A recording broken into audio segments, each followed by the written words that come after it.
Olá, sejam bem-vindos a mais um episódio do podcast Fica.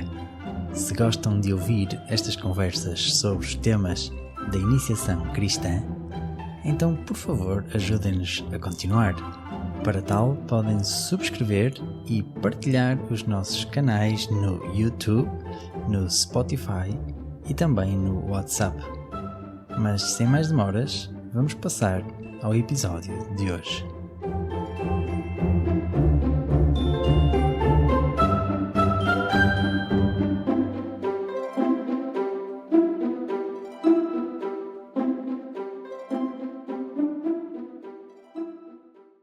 Olá a todos, sejam bem-vindos ao podcast Fica.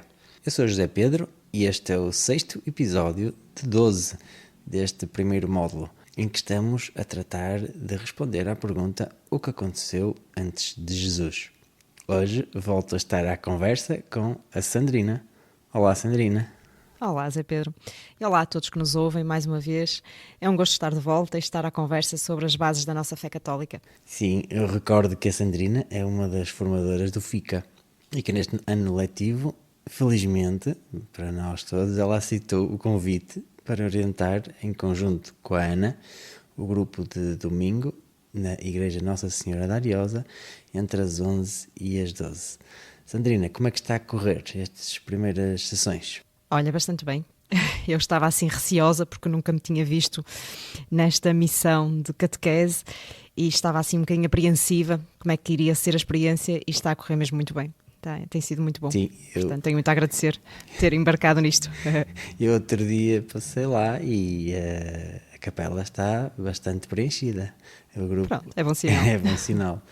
Sim. Se não afugentei ninguém, já não é mau. Não, eu tenho tido bons feedbacks, ou seja, acho que bom. estará a correr mesmo bem. Que bom. Quem tiver curiosidade e quer aparecer, é convidado a vir. Muito bem. Quer ao domingo, quer à quinta. Exatamente. À quinta das 6h30 às 7h30. Exatamente. Também. São Quem sempre puder que bem-vindos. apareça, claro.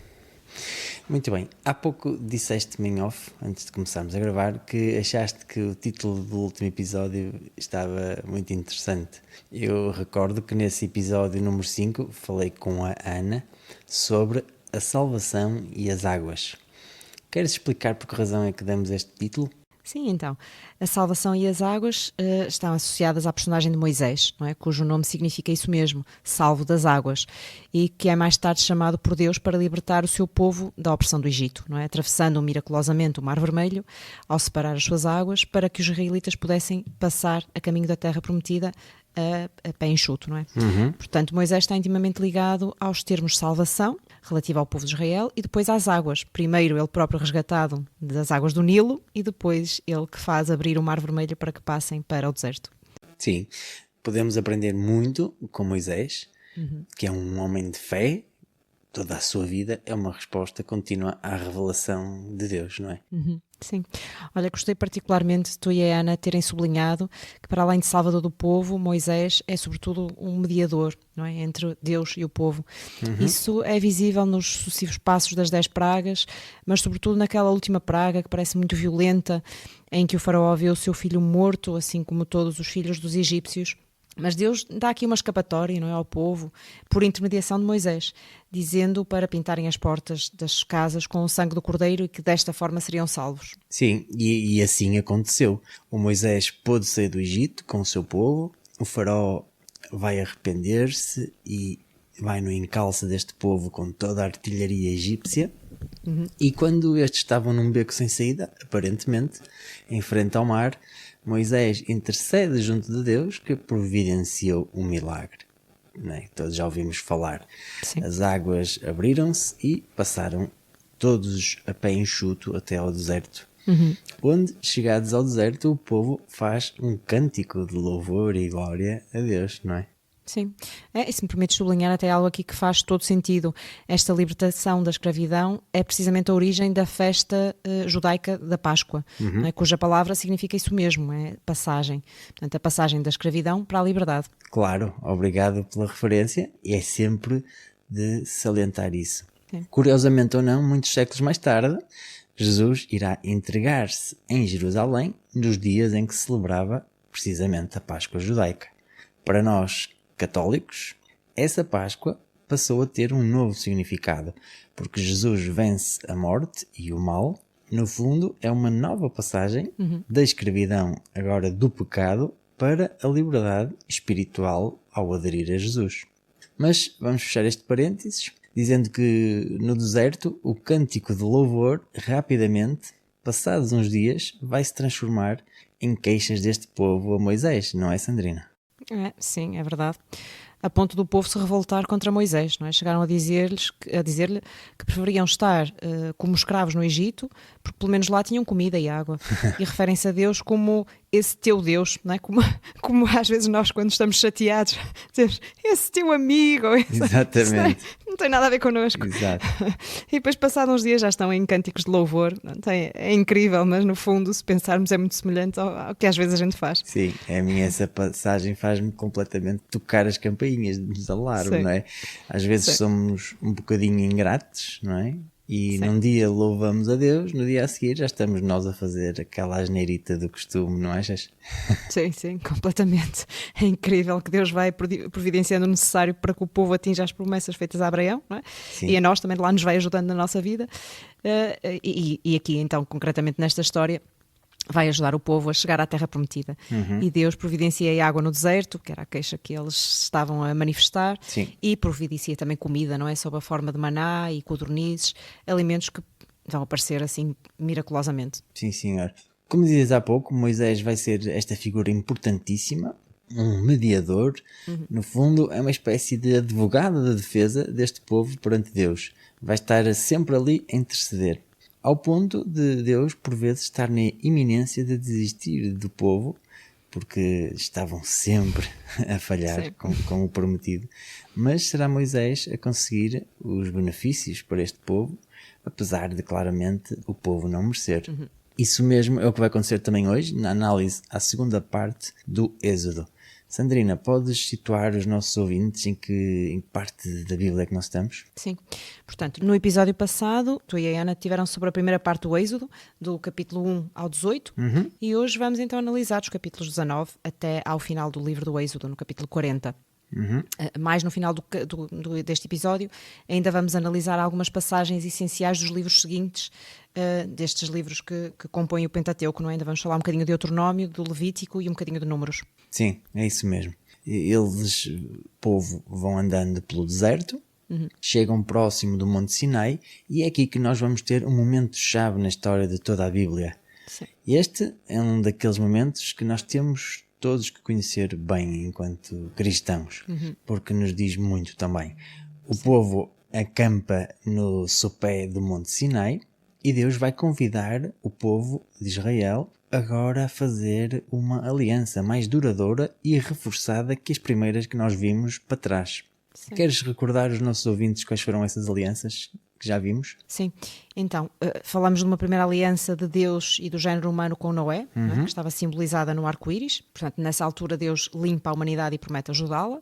E muitos séculos depois, a aliança de Deus com Abraão, não é? Que também é simbolizada na circuncisão de todos os homens pertencentes à descendência de Abraão. Deus promete-lhe um território, uma descendência numerosa e que este povo será portador de bênçãos para todo o mundo, não é? São estas as promessas feitas a Abraão. Sim, é mesmo isso. Mas devemos sublinhar que as duas primeiras alianças de Deus não incorporavam nenhum compromisso tácito por parte dos homens. Sim. Mas agora a coisa vai mudar.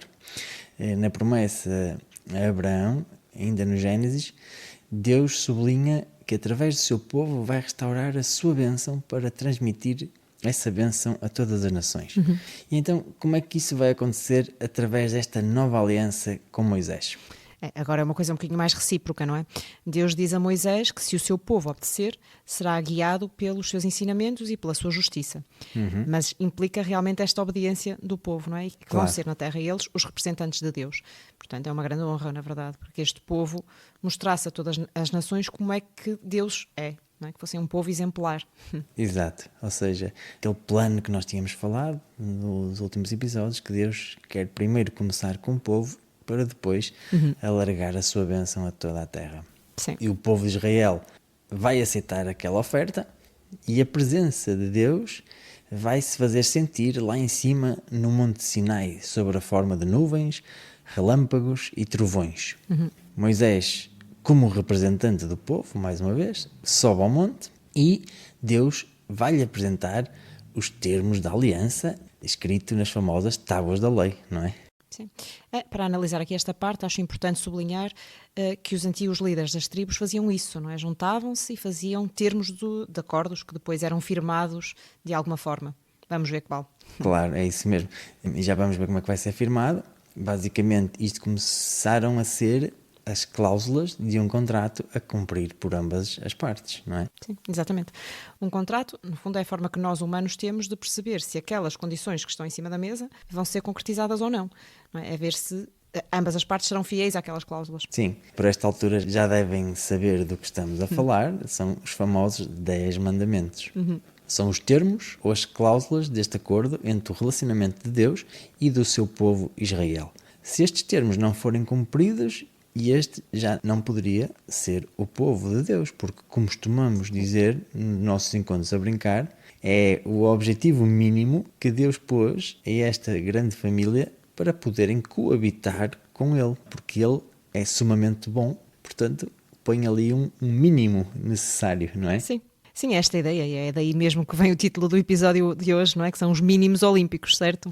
Pegando nesta metáfora, não é? Para podermos ir aos Jogos Olímpicos é preciso cumprir as marcas mínimas de acesso, não é? Ou seja, Exato. para poder estar na presença de Deus é preciso, no mínimo, cumprir estas 10 cláusulas da aliança. Sim, é mesmo isso. E agora vamos começar a ver que as primeiras 3 cláusulas dizem respeito a Deus. E que as 7 últimas dizem respeito ao relacionamento humano, àquilo que nós chamamos de moral universal. Sim, Zé Pedro, queres explicar-nos isso melhor? O que é essa lei moral universal? Bem, é assim, claro que sim, mas para explorar este tema daria para fazer vários episódios e quem sabe até criar um curso próprio para isso. Sim. Mas vamos tentar trocar por miúdos em poucas palavras e sobretudo socorrendo-nos aqui do Catecismo da Igreja Católica. Então, se algum de vocês quiser fazer o mesmo, pode ir à internet, que ele está disponível no site do Vaticano, Sim. Ou comprando o próprio livro em questão, e ir ao índice temático e procurar este tema, não é? Então, nos pontos 1950 e seguintes, tratam deste assunto. Por isso, Sandrina, devolvo-te a ti a pergunta, pedindo que leias aí esse ponto em concreto. Sim, então diz assim: a lei moral é a obra da sabedoria divina. Podemos defini-la como uma instrução paterna, uma pedagogia de Deus. Ela prescreve ao homem os caminhos que o levam à bem-aventurança prometida e lhes proíbe os caminhos do mal, que o desviam de Deus e do seu amor. Sim. Alguns pontos a seguir no Catecismo diz assim: a lei moral encontra em Cristo a sua plenitude e unidade. Jesus Cristo é, em pessoa, o caminho da perfeição. Ele é o fim da lei, porque só Ele ensina e confere a justiça de Deus. No fundo, esta ideia está presente também em São Paulo, aos Romanos, no capítulo 10, versículo 4. Sim, Zé Pedro, lembro-me ano passado, numa das aulas, que tu falaste que Deus, para além de nos revelar assim, o caminho da perfeição, dizias que desde o início trazemos assim como se fosse um equipamento de série, não é? Como se chama assim uma consciência que nos ajuda a distinguir o bem do mal. Não é assim? Sim, é isso mesmo. Ou seja, Deus quis dar ao homem a capacidade de dominar os seus atos. Não é? Já falamos em tempos também do livre-arbítrio, um pouco isto. Mas agora falamos desta consciência, desta razão que Deus dotou o homem de discernir o bem e o mal, a verdade e a mentira. É aquilo que teologicamente se chama de lei moral natural. E é natural porquê? E podemos ver isso, essa explicação no Catecismo, e aqui pedia, Sandrina, que lesses essa parte que temos aqui preparada na cábula. Sim, então aqui vai. A lei natural não é senão a luz da inteligência que Deus deu ao homem na criação. Por ela, nós conhecemos o que se deve fazer e o que se deve evitar. E noutro ponto diz também: a lei natural está escrita e gravada na alma de todos e de cada um dos homens. Mas este ditame da razão humana não poderia ter força de lei se não fosse a voz e a intérprete de uma razão superior. à qual o nosso espírito e a nossa liberdade devem estar sujeitos. Portanto, só é lei porque há um legislador, que é Exatamente. o nosso Deus, não é? A sua sabedoria suprema dotou o universo de leis físicas, mas também de leis morais. Quando alguém nega as leis morais, eu sou capaz de já ter dito isto num dos encontros também, lembro-me sempre deste argumento. Se algum de nós, porventura, se lembrasse de dizer não acredito na lei da gravidade, ela pura e simplesmente não existe. Sabemos que a lei da gravidade é uma das leis da física, não é? Sim. E se, por exemplo, decidisse essa pessoa atuar como se a lei da gravidade não existisse, não é? As consequências disso, que essa pessoa teria fisicamente, poderiam ser graves, não achas, Sandrina? Assim de repente acho que daria para morrer. Não é? Diria essa pessoa, boa sorte em sobreviver a achar que a lei da gravidade não existe. Pois. Porque se alguém se atirar de uma varanda, quer acredito, quer não acredito, é capaz de se magoar a sério ou mesmo de morrer, não é? Pois. E o mesmo se passa neste paralelismo com as leis morais. Certo. Até podemos viver como se elas não existissem, mas as consequências vão acontecer. Claro que não estamos a falar no plano físico aqui, não é? Mas no plano moral. E isso até pode levar ao definhamento espiritual da pessoa em questão e, no limite, à morte espiritual, que o mesmo é dizer que é cortar a relação com Deus, não é? Sim, isso é muito bom ponto e é bem bonito. Falando agora um bocadinho das leis da física, lembro-me de ter ouvido o Bernardo Mota no Café Ciência e Fé dizer algo assim interessante, que as pessoas que viveram antes de Newton, antes mesmo dele descobrir que a maçã caía porque era atraída pela Terra, quer dizer, as leis já existiam, não é? Já toda a gente estava sujeito a essa lei. Pois. Só porque a lei ainda não tinha sido definida e postulada pelos homens, a maçã caía na mesma da árvore, não é? Para o chão. Claro, isso é muito, muito bem visto. E da mesma forma, também podemos pensar que a lei natural é universal nos seus preceitos. E existe desde sempre. E estende-se a todos os homens e também tem outro princípio, que é imutável, não é? Verdade. Esta lei natural exprime a dignidade da pessoa e determina a base dos seus deveres e direitos fundamentais. Sim, ou seja, é válida para todos os homens, não é? Para todas as mulheres, em todos os lugares e em todos os tempos. Mesmo antes de ser pensada e conhecida por cada um de nós. Claro. Mas então, quando Deus entrega os 10 mandamentos aos homens, não lhes está a transmitir assim nenhuma coisa que eles não pudessem conhecer à luz da sua razão. Sim, isso é verdade. Mas também conhecemos aquilo que está dito nos primeiros livros da Bíblia, não é? Em que a maioria dos homens daquele tempo, muitas vezes, é lá dito, tinham o coração duro. E talvez precisassem que Deus lhes iluminasse o caminho. Sim. Sim, mas no entanto, é verdade que a lei moral não era uma novidade. Aliás, Pois. alguns povos da antiguidade já conheciam e já aceitavam algumas dessas leis. Porque realmente elas são leis intemporais e são acessíveis à razão humana, não é? Sim, exato. Pois então, qual é que é a novidade aqui que Deus quer ao transmitir estas leis ao povo? Pronto, essa é a parte interessante da coisa, não é? É que, ao serem inscritas por Deus neste acordo, o povo de Deus e nós, leitores, agora, muitos séculos depois, percebemos que esta é a vontade de Deus a respeito dos homens. Ou seja, isto é que é a grande novidade. Sim. Sim, é uma confirmação de Deus, não é? É um selo de autenticidade, tipo, é um manual de instruções. Sim, exatamente, é mesmo isso. É um manual de instruções para o homem se guiar. Por isso é que nós vamos dizendo que Deus se foi revelando ao longo destes séculos. Porque Ele vai dando a conhecer aquilo que Ele quer para a humanidade e Ele próprio vai mostrando o seu ser, a sua essência, através da divina pedagogia com que trata este povo. Antes de pedir-te, Sandrina, que me ajudes a citar esta lista dos 10 termos deste contrato, não é? Da aliança, vou só aqui distinguir que eles podem ser agrupados em 2 grupos.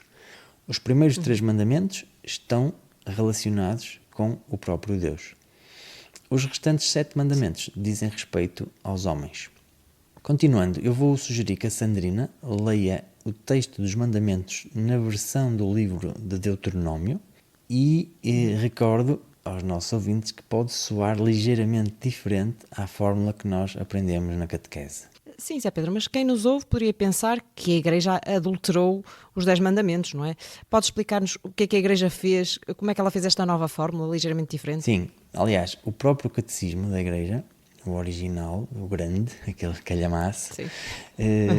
no ponto 2051, indica-nos a resposta ao apresentar lado a lado, em 3 colunas, as 2 fontes bíblicas destes 10 mandamentos, que são o livro do Êxodo e o outro do Deuteronômio, que eu estava a falar, e ainda coloca numa terceira coluna um resumo de cada preceito, que no fundo é a fórmula da catequese.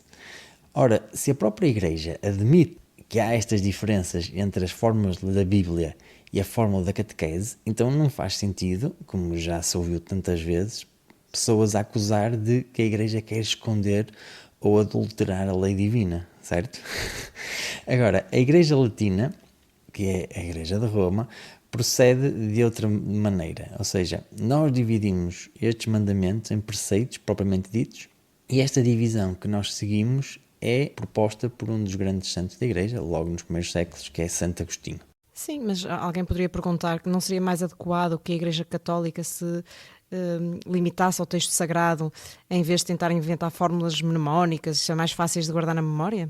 Então a resposta a isso é simples e é não. Apenas porque... Era só provocação. Porque com a vinda de Cristo foram abolidas todas as prescrições do Antigo Testamento, exceto as de direito natural, ou seja, aquelas que têm a ver com a lei moral que nós estamos a falar, a lei moral natural. Ou seja, só para contextualizar, no Antigo Testamento, nesta transcrição, havia prescrições de 3 naturezas. Aquelas que tinham a ver com o direito natural e depois outras 2, as que tinham a ver com rituais e ainda as jurídicas. Portanto, já vimos que as de direito natural permanecem intactas, porque elas são intemporais, como já vimos, não é? Sim. Mas depois existem aquelas que são rituais, que já não valem para o Novo Testamento. E ainda há as jurídicas, que compunham uma espécie de código civil dos judeus. E também elas foram abolidas, uma vez que, quando Jesus veio, criou-se uma nova comunidade, e Jesus fez uma nova aliança com a humanidade, que está centrada na Igreja, que se compõe de pessoas e membros de todas as raças, não é? Ou seja, já não é só para aquele povo judeu. Sim. Em resumo, a formulação destes 10 mandamentos que a Igreja ensina tem o propósito de fazer catequese, por isso é mais curta, e de ajudar os crentes a pôr em prática leis que sejam escritas, sim, como na Bíblia, mas, sobretudo, que se baseiem na natureza das coisas e não se faça uma mera repetição da Escritura. Portanto, há aqui um propósito de catequizar, pegando nos princípios que também já vieram na parte do Novo Testamento. Pronto, espero não ter sido assim muito confuso, mas se não te importares, continuamos para ler as leis, pode ser? Pode, olha, e até podemos fazer assim, eu leio aquilo que está no Deuteronômio e tu apresentas a fórmula de catequese correspondente a cada um dos preceitos, pode ser? Pode ser, só vamos fazer aqui um propósito de não comentar muito ou nada até cada uma das leis, porque senão não sairíamos daqui hoje, porque tínhamos que fazer um segundo episódio para isto, está bem? Combinado. Então pronto, vamos aqui restringir-nos ao catecismo, quer tu ao catecismo e eu ao Deuteronômio 5, de 6 ao 21. Então vamos ao primeiro. Eu sou o Senhor teu Deus, que te fiz e tirei da terra do Egito, dessa casa da escravidão. Não terás outros deuses diante de mim. Portanto, a formulação do catecismo é adorar a Deus e amá-lo sobre todas as coisas. Então, segundo, não invocarás em vão o nome do Senhor teu Deus. Este mantém-se praticamente intacto. Não invocar o santo nome de Deus em vão. E terceiro, guarda o dia de sábado para o santificar. Aqui é perceptível a diferença, santificar os domingos e festas de guarda. Quarto, honra teu pai e tua mãe. Aqui é idêntico, até acrescenta mais qualquer coisa, honrar pai e mãe e outros legítimos superiores. Quinto, não matarás. Não matar, nem causar outro dano no corpo ou na alma, a si mesmo ou ao próximo. Sexto, não cometerás adultério. Guardar castidade nas palavras e nas obras. Sétimo, não roubarás. Não furtar, nem injustamente reter ou danificar os bens do próximo.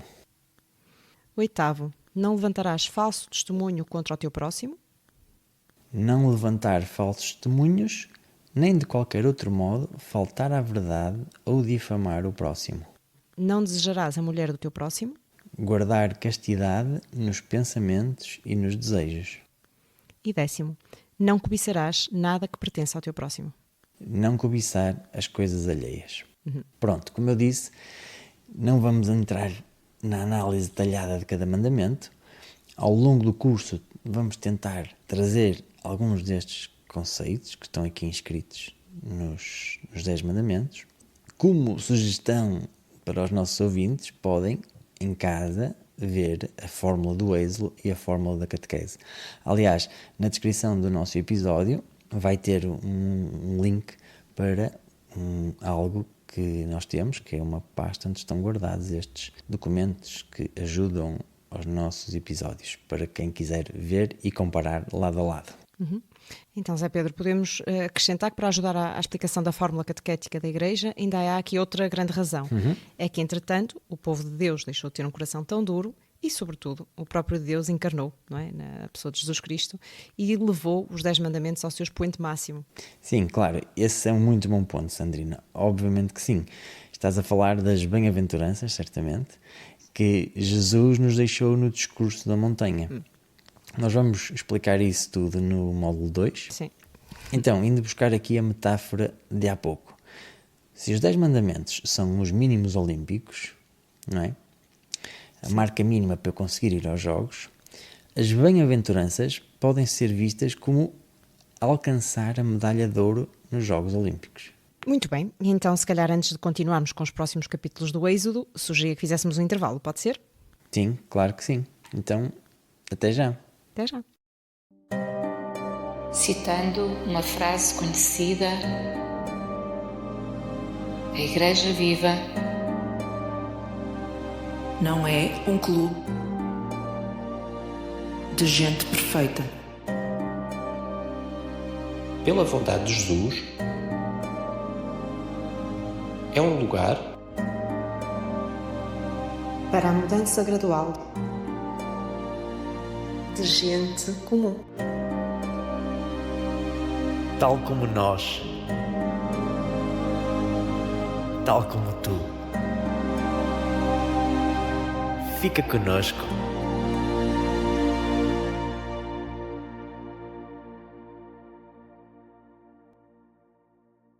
Então, estamos de volta para a segunda parte deste 6º episódio do módulo 1. Hoje estamos a acompanhar a segunda parte da história de Moisés, que para o povo israelita talvez seja a maior figura de todas. Para iniciar esta segunda parte, trazemos uma citação do Papa Bento XVI que nos explica, mostrar a relevância de Moisés, não é? Sandrina, queres começar por ler? Sim, então esta citação de Bento XVI diz-nos: Moisés, o grande profeta e guia do tempo do Êxodo, desempenhou a sua função de mediador entre Deus e Israel, fazendo-se portador, junto do povo, das palavras e dos mandamentos divinos, conduzindo rumo à liberdade da terra prometida, ensinando os israelitas a viverem na obediência e na confiança em Deus, durante a sua longa permanência no deserto, mas também, e diria, principalmente, rezando.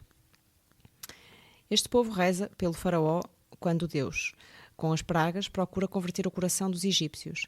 Pede ao Senhor a cura da irmã Maria, atingida pela lepra.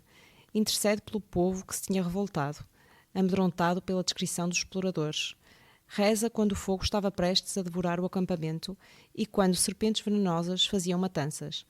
Dirige-se ao Senhor e reage, protestando quando o fardo da sua missão se tinha tornado demasiado pesado. Vê Deus e fala com Ele face a face, como alguém que fala com o próprio amigo.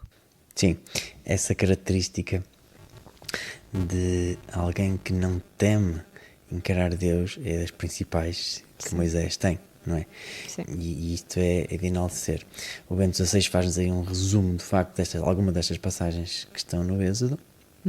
E nós agora vamos continuar também a seguir o Êxodo no capítulo 24 e vamos falar da forma como Deus vai firmar a aliança dos 10 mandamentos. Não é? Lembramos que aquilo era um contrato e que os contratos geralmente são assinalados de alguma forma, não é, Sandrina? Hoje em dia é tipo um passou bem, não é? Sim, certo. Mas naquela altura havia outras formas de firmar contratos. Exatamente. E já vamos ver aqui qual era a mais habitual. Então pedia-te que lesses então, dos versículos 1 ao 8. Sim. Então, ritual da aliança. E a Moisés Deus disse: sobe até junto do Senhor, tu e Arão, Nadab e Abaiú, e 70 de entre os anciãos de Israel, e prostrar-vos-ei à distância. Moisés aproximar-se-á do Senhor sozinho, mas eles não se aproximarão, e os do povo não subirão com ele. Moisés chegou e relatou ao povo todas as palavras do Senhor e todas as normas.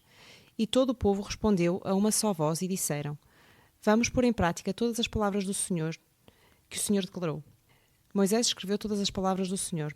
Levantou-se de manhã cedo e construiu um altar ao fundo da montanha e 12 estrelas pelas 12 tribos de Israel.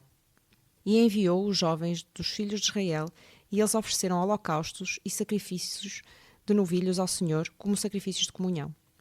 Moisés tomou metade do sangue e colocou em bacias, e com a outra metade do sangue aspergiu o altar. Tomou depois o livro da aliança e leu aos ouvidos do povo, e eles disseram: tudo o que o Senhor declarou, nós o faremos e escutaremos. Moisés tomou o sangue e aspergiu sobre o povo, dizendo: este é o sangue da aliança que o Senhor estabeleceu convosco, tendo como base todas estas palavras. Muito bem, então vemos que o sangue volta a ser essencial para assinalar a presença da graça de Deus, ou seja, desta aliança que Deus faz com o povo. Já tínhamos visto também isso quando Deus pede para os israelitas colocarem sangue do cordeiro nas portas, não é? Quando tinham sido libertados do Egito. E agora também podemos lembrar, alguns de vós que estão a ouvir, podem lembrar-se daquelas palavras que se calhar já ouviram na missa, que dizem assim: este é o sangue da nova e eterna aliança, derramado por vós e por todos os homens para a remissão dos pecados. Fazei isto em memória de mim. Sim. É isto, não é, Sandrina? Que ouvimos quase todos os domingos. Sim. Pois, isto acontece na consagração, naquela altura, em que as espécies sagradas deixam de ser pão e vinho e passam a ser corpo e sangue de Jesus.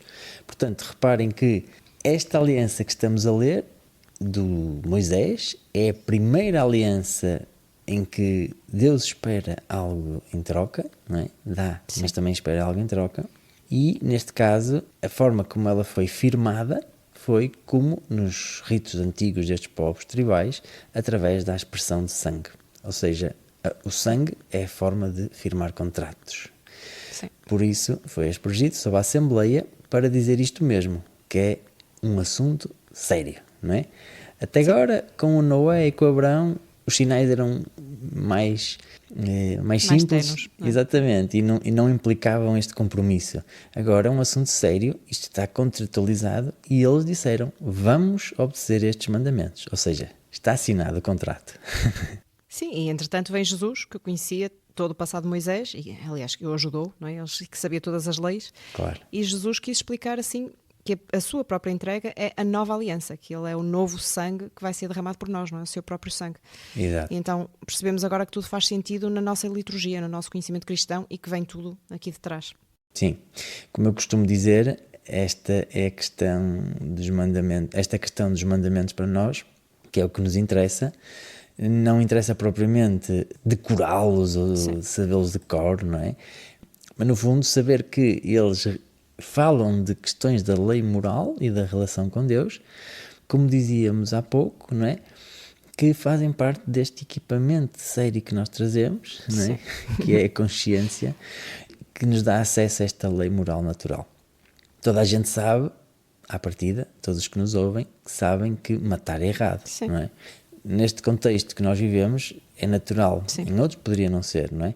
Eu costumo dizer, e já falamos disso, que no fundo, que se nós queremos jogar aos Jogos Olímpicos, para atingir os mínimos, não podemos quebrar esta regra, não é? Pronto, e no fundo é o mínimo que nós temos que atingir para estar em em sã convivência com este Deus que é bom. Sim. No fundo, pegando naquela metáfora dos Jogos Olímpicos, nós aqui somos todos desportistas, não é? Queremos ir aos Jogos Olímpicos e, no fundo, o mínimo que temos que atingir é cumprir estes mandamentos, não é? Sim, Zé Pedro, mas tu queres chegar à medalha de ouro, não é? E fazes muito bem, porque eu também quero. Porque é lá que está o prémio. É lá. Então, como é que nós fazemos para chegar ao ouro olímpico? Então, como estávamos a dizer há pouco, não é? Nós estamos a viver num período a seguir ao Filho de Deus ter vindo à Terra. Jesus, quem nós acreditamos que é o Filho de Deus, Sim. quando cá veio e levou-nos a fasquia e disse: ora, isto agora está muito bem, mas eu aponto à perfeição. Sede perfeitos como o vosso Pai Celestial é perfeito. Então, no Sermão da Montanha, que é, digamos que assim, que uma obra-prima da sua pregação nesta terra, ele vai explicar-nos muito bem o que é isto das bem-aventuranças. Exato. As bem-aventuranças são assim a forma de nós atingirmos o tal ouro olímpico, não é? A tal perfeição da santidade. Sim. Portanto, já não devemos contentar-nos só com os mandamentos e temos que passar a olhar também para as bem-aventuranças, não é? Que isso é que é, no fundo, é isso que a fórmula dos 10 mandamentos foi ligeiramente alterada, porque vai incorporá-los, não é? Não vai matar o que está para trás, não vai desfazer o que está para trás, mas vai elevar a lei a um novo patamar. Exato. No fundo, agora já não é só não matar, é não matar e não causar outro dano no corpo ou na alma, a si mesmo ou ao próximo. Exato. E se eu quiser, por exemplo, se eu matar espiritualmente o meu irmão, fazendo chacota dele ou dizendo mal nas costas, isso já é contra a lei de Deus. Exatamente. Portanto, para percebermos isto, no segundo módulo, vamos escalpelizar tudo isto, vamos analisar estes temas das bem-aventuranças. No fundo, é importante nós fazermos esta referência para perceber que, felizmente, nós vivemos já nesta época em que Jesus nos veio explicar, e então ele disse tacitamente isto, não é? Não penseis que vim abolir a lei, referindo-se à lei de Moisés, ou os profetas que viveram depois dele, não vim para abolir, mas sim para cumprir. E diz assim Jesus: até que passe o céu e a terra, não passará uma só letra, um só traço da lei, até que tudo aconteça. Aquele, pois, que quebrar um destes mandamentos da lei de Moisés, por mais pequeno que seja, e ensinar assim aos homens, que isto não vale nada, será chamado o mais pequeno no reino dos céus. Mas aquele que os praticar e os ensinar será chamado de grande no reino dos céus. Sim, então, Jesus, neste grande discurso na montanha, vai exatamente fazer isso, não é? Pegar nos mandamentos um por um e vai elevá-los, vai acrescentar-lhes alguns exemplos mais claros e dizer: ouviste o que foi dito aos antigos, não matarás, e aquele que matar será réu do juízo. E então Jesus ainda acrescenta: pois eu digo-vos, todo aquele que se irar contra o seu irmão já será réu no juízo. E continua: ouviste o que foi dito, não cometerás adultério. Eu, porém, digo-vos, todo aquele que olhar para uma mulher com desejo de possuí-la, já cometeu adultério no seu coração. E isto já é um nível acima. Exatamente. Portanto, Jesus não elimina a lei, mas sim pega nesse conteúdo moral, que estamos a falar há bocado, e leva-o à perfeição. Já não basta fazer o ato em si mesmo, ou seja, matar, cometer adultério, furtar. A própria intenção de fazer também já é condenável, porque já cá está dentro do nosso coração. Mais tarde, Jesus veio perante uma série de doutores da lei, chamados fariseus, que queriam pregar-lhe uma armadilha. E perguntam-lhe assim: Mestre, diz-nos qual é o primeiro de todos os mandamentos. E Jesus respondeu-lhes assim: todas as leis que vós tendes podem resumir-se a duas. Amar a Deus sobre todas as coisas, que resume estes 3 primeiros mandamentos do Decálogo, e depois amar o próximo como a ti mesmo, que no fundo pode resumir os últimos 7 mandamentos. Sim. Sim, é importante frisar isto, não é? Amar como a nós mesmos. E, portanto, isso implica que também nos tínhamos que amar a nós próprios para conseguir amar os outros, não é? Exatamente.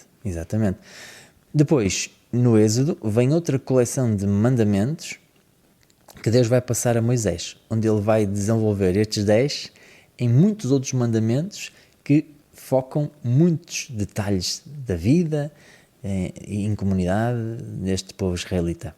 Estas leis ditavam que Israel devia louvar a Deus, falavam sobre a justiça social, como é que eles deviam viver, para que, no fundo, Israel pudesse ser uma nação exemplar, diferente de todas as outras que havia na terra. Então eles escreveram todas estas leis dadas ao povo, que mais uma vez aceita fazer esta aliança com Deus. Sim, a seguir Deus vai tomar mais um passo decisivo nesta relação com o seu povo, não é? Ele quer não só deixar-lhes esta lei, mas quer estar com o povo, quer estar presente no meio deles, quer que a sua presença divina e bondosa viva no meio de Israel. E apelo aqui aos nossos ouvintes que se lembrem que depois da rebelião da humanidade, não é? No Jardim do Éden, que representava este lugar em que Deus e o homem coabitavam em harmonia plena, houve uma fenda, houve uma falha, e essa harmonia perdeu-se. Portanto, agora, no fundo, Deus quer repor a sua bondade no meio dos homens novamente. E como é que Ele vai fazer isso? Então, primeiro, através da família de Abraão e através desta aliança que depois se espalha a todas as nações. Exatamente. Então, no fundo, é mesmo isso que estás a dizer. Deus vai querer manifestar no meio deste povo, porque Moisés, o próprio Moisés, vai pedir a Deus que habite no meio deles, que fique com eles.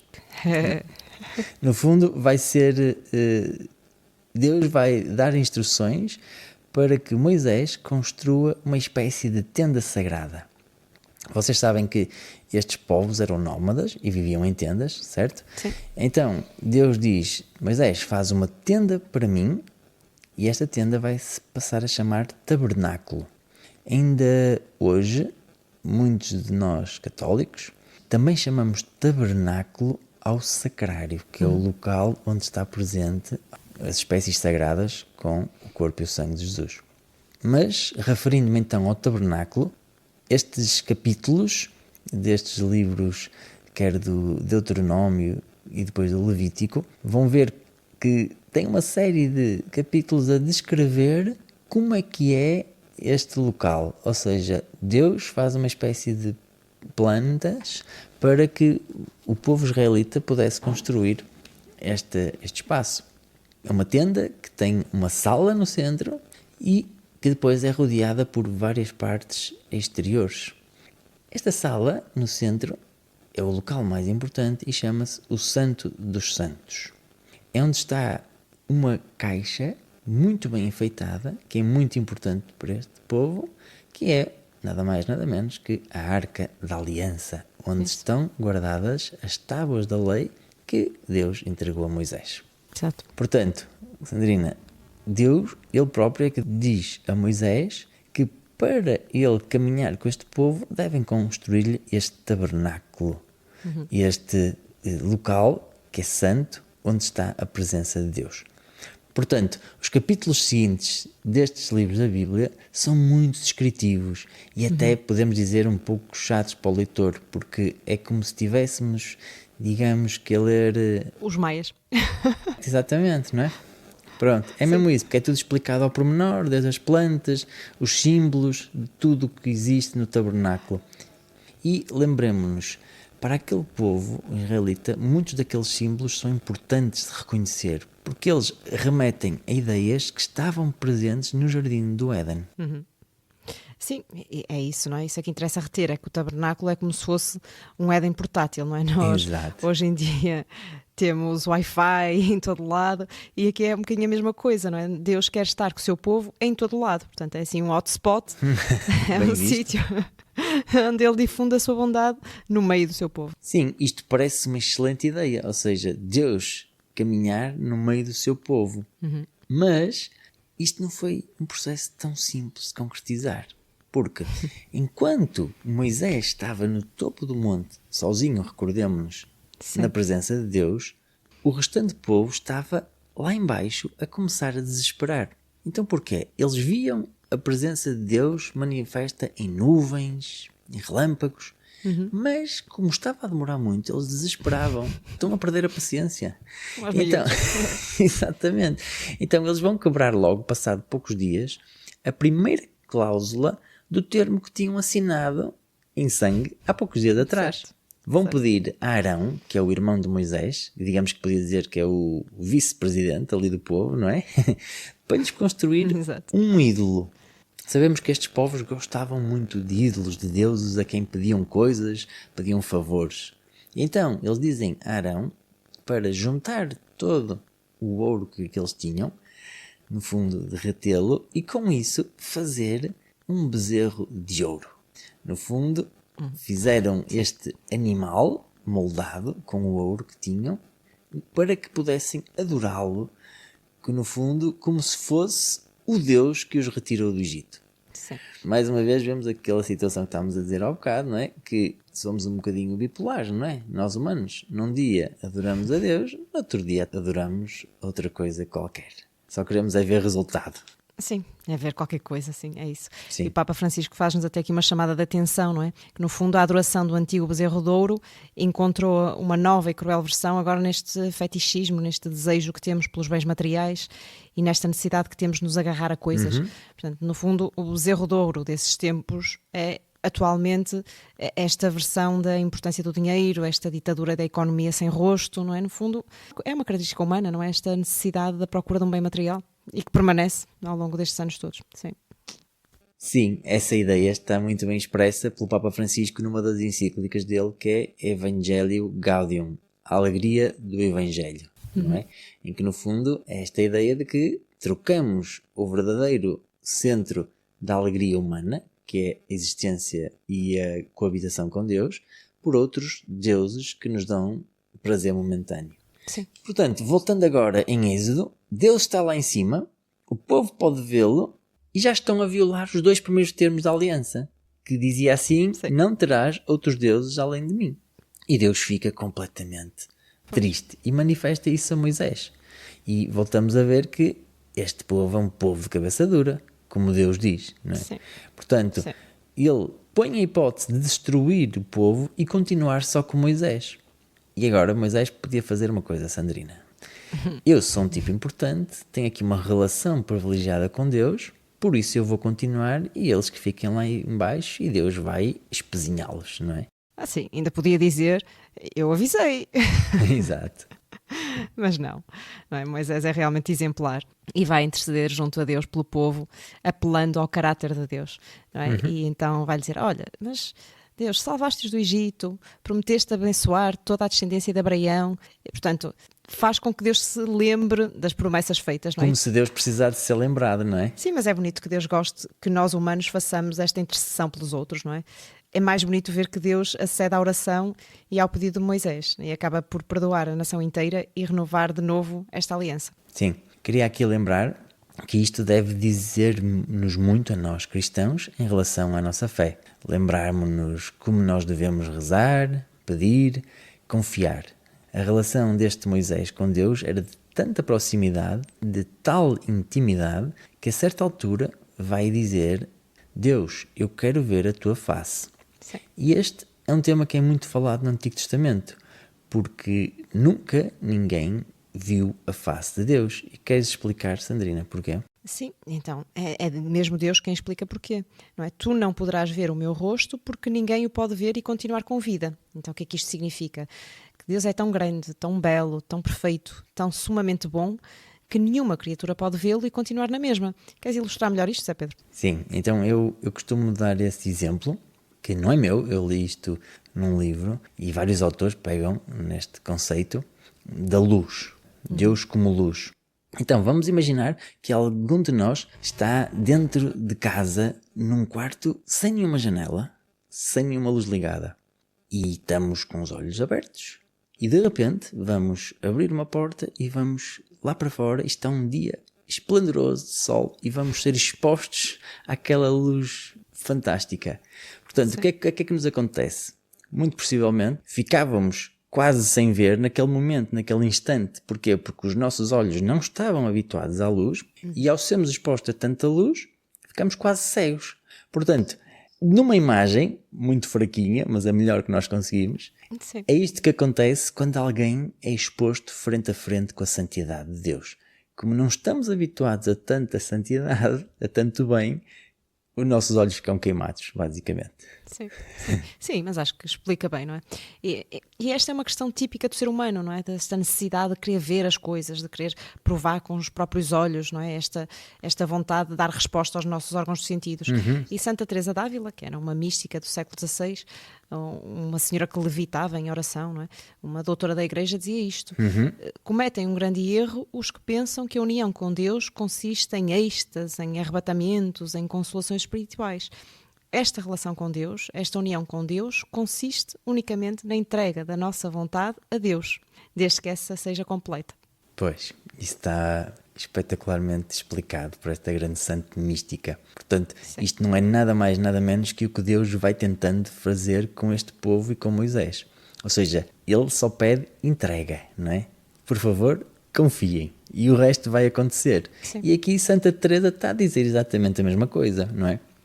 Continuando, Deus não se vai mostrar a Moisés, mas vai dizer uma coisa importante. Vai revelar a sua forma de atuar. E então diz assim, diz a Moisés: eu sou misericordioso e clemente, sou vagaroso na ira, cheio de bondade e fidelidade, mantenho a graça por milhares de gerações, perdoo a iniquidade, a rebeldia e o pecado, mas não declaro inocente o culpado. Ou seja, digo eu agora, Deus é cheio de misericórdia, mas Ele também tem de saber lidar com o mal. Sim. Depois de renovar a aliança, Deus dá a ordem a Moisés que construa então o tabernáculo. E depois de construído, a presença de Deus baixa sobre o tabernáculo e paira sobre a tenda. E há grandes expectativas que Moisés vai entrar no tabernáculo, mas tal não vai acontecer, não é? E aqui fica uma pergunta: será que foi por causa deste processo em que Israel pecou que isso não vai acontecer? Zé Pedro? Pois, é possível.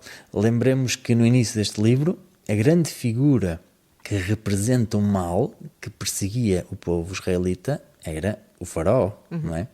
E agora acabamos neste livro a perceber que o grande inimigo talvez seja o próprio povo de Israel, não é? Ou seja, são os próprios pecados de Israel ao fazer o bezerro de ouro, não é? E a aniquilar logo ali a aliança de Deus, que estão a interferir nesta ligação com ele.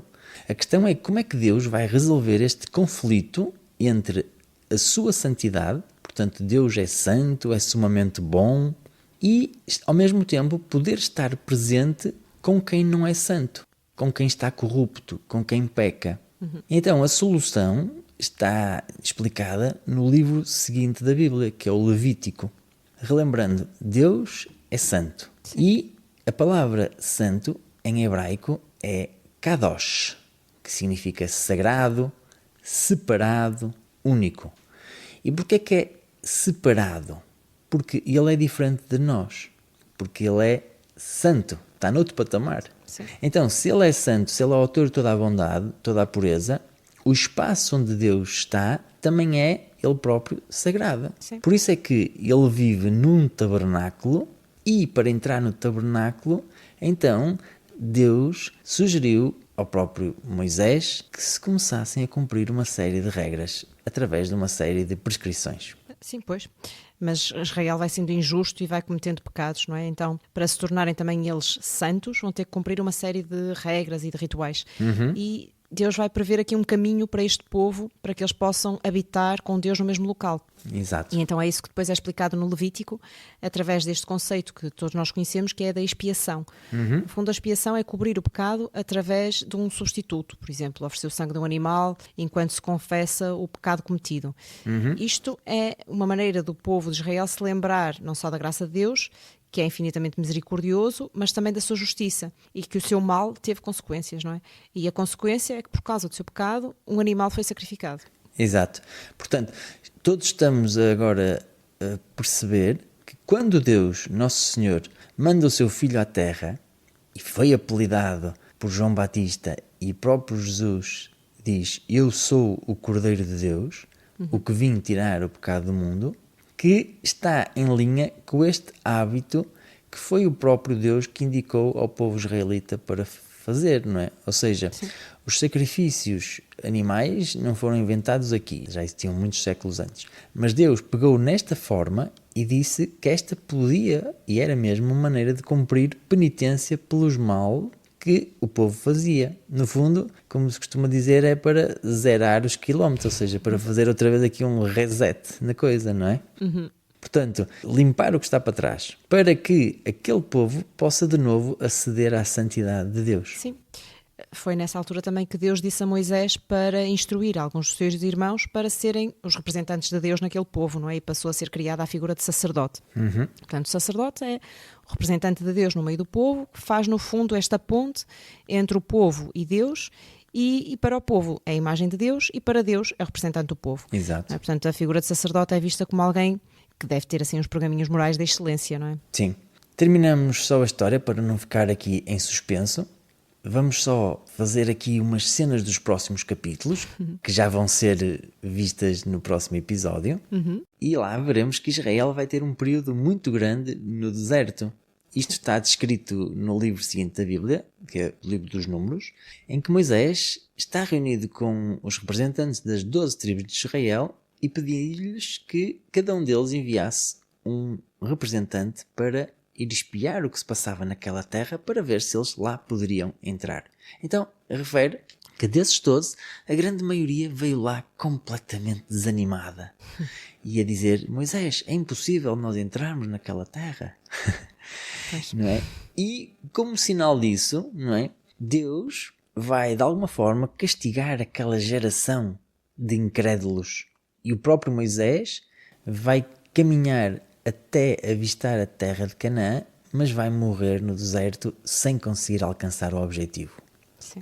Deus faz aqui como uma espécie de castigo, como eu disse, e só a geração seguinte, a geração de Josué, que é o seu sucessor, que daquela expedição tinha sido um dos que tinha dito a Moisés: nós conseguimos lá entrar, Moisés.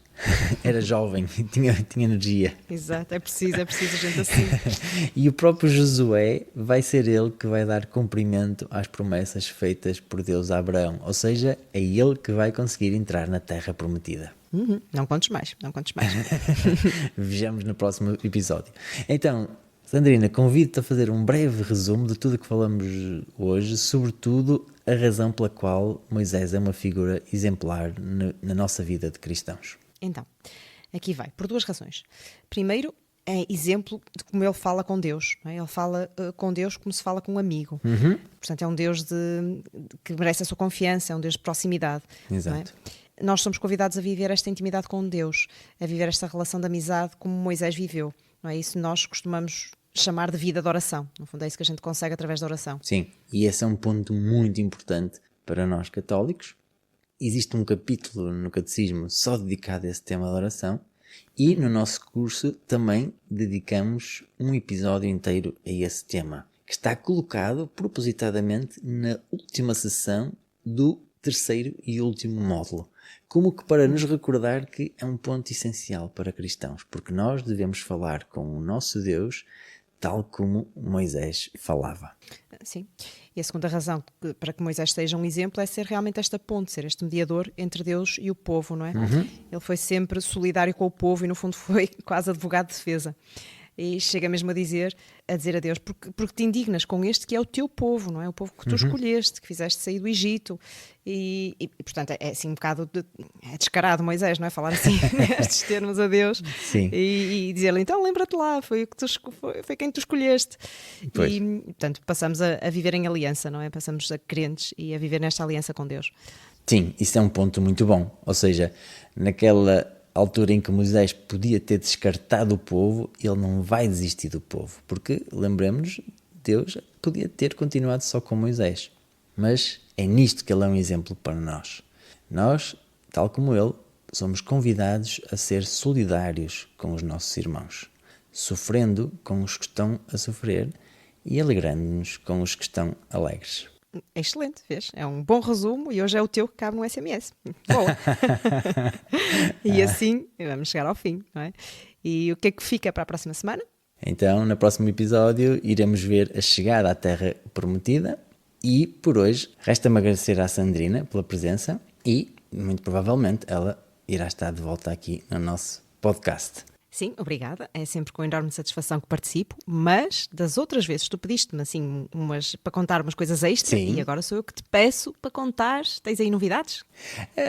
Sim, então posso contar. Esta semana que passou, o FICA organizou uma viagem a Santarém. Não vamos aqui contar com muito detalhe, mas é o Santuário do Santíssimo Milagre, onde em 1247 houve uma hóstia que sangrou.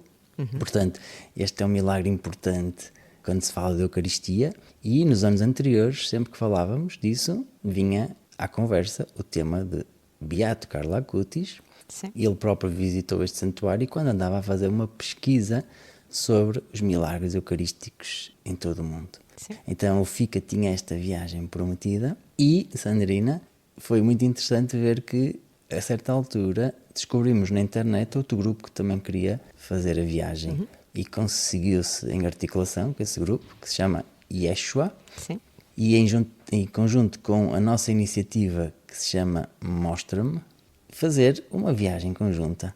E acho que correu muito bem, porque acabamos de conseguir juntar 40 pessoas. Sim. E mais importante que tudo, penso que terá sido mesmo os contactos que fizemos entre vários leigos católicos. Sim. De vários movimentos. Portanto, teremos muito tempo a ir falando sobre esses projetos, mas no fundo é esta missão que o FICA tem de desenhar projetos à medida. Exatamente. Para as pessoas que vão aprofundando a sua fé, para que depois passem para o nível seguinte, que é, no fundo, pôr a render os seus talentos ao serviço da igreja e da comunidade. E ficamos muito contentes porque há a vida a pulsar nos leigos em Portugal. Isso. Dar de graça o que recebemos de graça. Não é? Exatamente. Pois bem, hoje demos aqui o 6º passo deste caminho, de 12 passos no primeiro módulo. Na próxima semana cá estaremos para que, em conjunto, nos decidamos a percorrer o caminho de Deus e da sua Igreja, fazendo sempre um pequeno passo de cada vez. Até lá, fiquem connosco. Até lá, fiquem com Deus. E assim termina mais um episódio do podcast Fica. Se gostaram do que ouviram, então podem ajudar-nos, partilhando com os vossos amigos ou familiares. Voltamos na próxima semana com mais um episódio. Até lá, fiquem connosco, ficamos juntos.